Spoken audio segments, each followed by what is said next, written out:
جیسے ہی be L اے کے militant کی نظر ان سب سے ہٹی، ایف سی کے جوان نے اپنی 9mm پسٹل نکال کر سامنے کھڑے ملیٹنٹ پر گولیاں چلانا شروع کر دی۔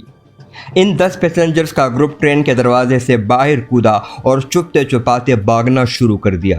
9mm پسٹل کی آواز سن کر ایک دوسرا ملیٹنٹ اس بوگی میں داخل ہوا جس نے اپنے ساتھی ملیٹنٹ کو مرا ہوا پایا۔ اس ملیٹنٹ نے ایف سی اہلکار کو بالوں سے پکڑ لیا اور ساتھ ہی اس نے اپنے ساتھیوں کو بھاگ جانے والوں لوگوں کے بارے میں بھی واکی ٹاکی کے ذریعے انفارم کیا۔ 48 سالہ غلام سرور یہ سارا منظر الجزیرہ کی ٹیم کو بتا رہے تھے۔ وہ بتاتے ہیں کہ پیچھے سے ہمارے اوپر راکٹ اور گولیوں کی بارش کی جا رہی تھی۔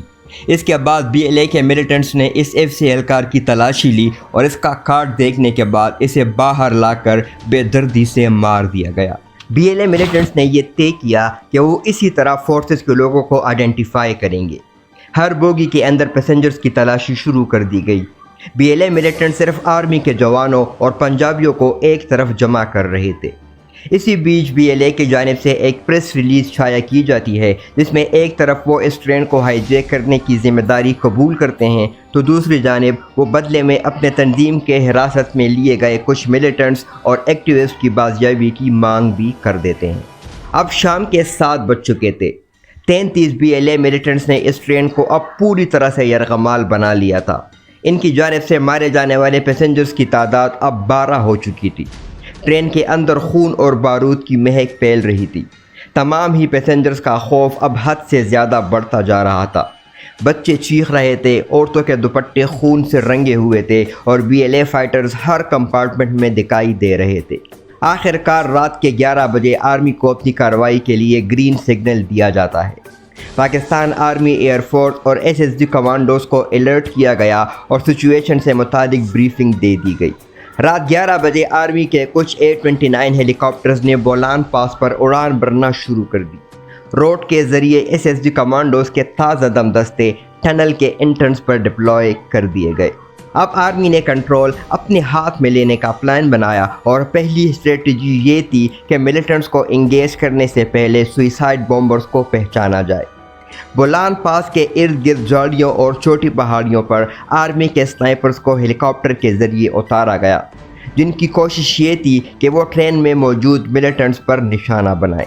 بالا آخر آرمی کے ایک سنائپر نے پہلی گولی چلا دی اور آدھی رات گئے آپریشن ریسکیو گرین بولان کو باقاعدہ شروع کر دیا گیا۔ جب بی ایل اے ملیٹنٹس نے اس ٹرین کو ہائی جیک کرنا شروع کیا تو کافی پیسنجرز ایسے بھی تھے جو اپنی جان بچا کر وہاں سے بھاگنے میں کامیاب ہو گئے۔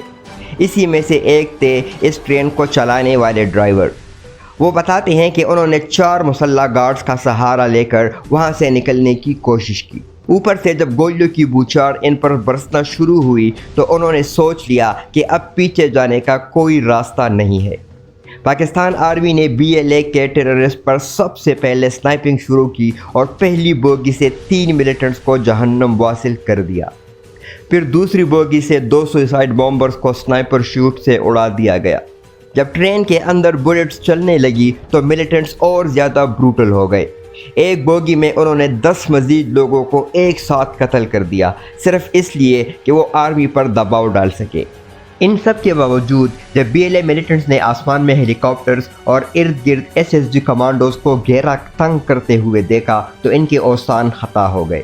اتنے میں ایک B L A militant bogie میں داخل ہوا اور بلوچی زبان میں پیسنجرز کو کہا کہ آپ اس ٹرین سے اتر کر اب جا سکتے ہیں، اور ساتھ ہی یہ بھی بتایا کہ ان کی دشمنی صرف آرمی اور پنجابی قوم سے ہے، وہ بچوں، خواتین اور بوڑھوں کو کوئی نقصان نہیں پہنچائیں گے۔ اس بات پر وہاں موجود پیسنجرز مزید سہم گئے۔ انہیں اس ملیٹنٹ کی بات پر یقین نہیں آ رہا تھا، لیکن اس کے زور سے کہنے پر آخرکار یہ پیسنجرز گولیوں کی بوچھاڑ میں ٹرین سے نکلنا شروع ہوئے۔ ٹنل کے دوسرے حصے میں پہنچنے پر ایس ایس جی کمانڈوز نے انہیں ریسکیو کیا اور انہیں کور کرتے ہوئے مزید دستے بوگیوں کے اندر ڈپلوائے ہونا شروع ہو گئے۔ اس طرح ایس ایس جی کمانڈوز کے دستوں نے ہر بوگی کو چیک اور کلیئر کرنا شروع کیا اور ان ملیٹنٹ سے فیس آف کیا جو اب ٹرین میں موجود پیسنجرز کو شیلڈ بناتے ہوئے سامنے سے فائرنگ کرتے ہوئے آگے بڑھ رہے تھے۔ اب تک بولان پاس کا یہ علاقہ گولیوں سے گونج رہا تھا۔ آرمی نے اب تک اس آپریشن میں 27 ملیٹنٹس کو مار گرایا تھا، جبکہ 125 پیسنجرز بحفاظت بازیاب ہو چکے تھے۔ ٹرین کی آخری 4 بوگیوں میں اب بھی 6 ملیٹنٹس موجود تھے، جن میں BLA کا ایک ہائی پروفائل کمانڈر بھی تھا جو کہ یقینی طور پر اس ساری ایکٹیویٹی کو لیڈ کر رہا تھا۔ اب آرمی نے ان ملیٹنٹس کے گرد گھیرا تنگ کرنا شروع کیا۔ ایک جانب سے سنائپنگ کے ذریعے ان باقی بچے ملیٹنٹس کو باہر نکالنے کے لیے بیک اپ فائر کیے گئے، دوسری جانب فضا میں اڑتے چاپر اب ان ملیٹنٹس کے لیے ایک موت کے پروانے کی طرح معلوم ہو رہے تھے۔ آخرکار ملیٹنٹس نے بھاگنے کے لیے ٹنل کے پیچھے جانے کی کوشش کی، لیکن پچھلی تمام بوگیوں میں سے پہلے ہی SSG کمانڈوز پوزیشن لے کر ان کا انتظار کر رہے تھے، جنہوں نے ایک ایک کر کے سامنے آنے والے ملیٹنٹس کو مار گرایا۔ آخرکار پاکستان آرمی نے 346 ہاسٹیجز کو سیف ریسکیو کر لیا تھا، لیکن 21 پیسنجرز اور 4 FC سولجرز شہید ہو چکے تھے۔ ٹرین کے اندر جہاں صرف چیخیں تھی، وہاں اب صرف خاموشی رہ گئی تھی، اور ایک کمانڈر نے ریڈیو پیغام دیا، all clear, terrorist neutralised, operation rescue green Bolan successful. دوسری جانب پاکستان فارن آفس کے ایک اسپوک پرسن شفقت علی خان نے آپریشن گرین بولان پر پریس کو بریفنگ دیتے ہوئے کہا کہ اس حملے کے پیچھے انڈیا کی انوالومنٹ تھی۔ انٹیلیجنس رپورٹس اور سیکیورٹی ایجنسیز کی انویسٹیگیشن یہ انڈیکیٹ کر رہی ہیں کہ یہ آپریشن افغانستان سے ڈائریکٹ کوآرڈینیٹ کیا گیا تھا، جس میں BLA کے ونگ کمانڈرز نے ایکٹیو کمیونیکیشن کی تھی، جبکہ BLA نے اس آپریشن کو اپنے ایلیٹ مجاہد بریگیڈ فتح اسکواڈ اور STOS کے ذریعے ایگزیکیوٹ کیا تھا۔ جہاں ایک طرف اس میں کوئی شک نہیں کہ یہ اٹیک نہ صرف اس ٹرین میں موجود تمام پیسنجرز اور ان کی فیملیز کی زندگی کے لیے ایک ٹراما بن گیا، وہیں پاکستان آرمی کا یہ انتہائی ویل پلانڈ اور کوئک ریسکیو آپریشن واقعی قابل تعریف ہے۔ ہم امید کرتے ہیں کہ ہمارے ناراض بلوچی بھائیوں کے ساتھ حکومت جلد ہی کوئی ایسی ٹیبل ٹاک کرے جس سے اس صوبے میں امن و استحکام اور ترقی کو یقینی بنایا جا سکے۔ کیا آپ کے خیال میں کبھی ایسا ہو پائے گا؟ کیا ہماری حکومت ہمارے ناراض بلوچ بھائیوں کے ساتھ کبھی ٹیبل ٹاک کرنے پر راضی ہوگی؟ سوال کا جواب کمنٹ سیکشن میں ضرور دیں، اور ویڈیو اچھی لگی ہو تو ویڈیو اور چینل کو لائک، سبسکرائب اور شیئر ضرور کریں۔ Thank you.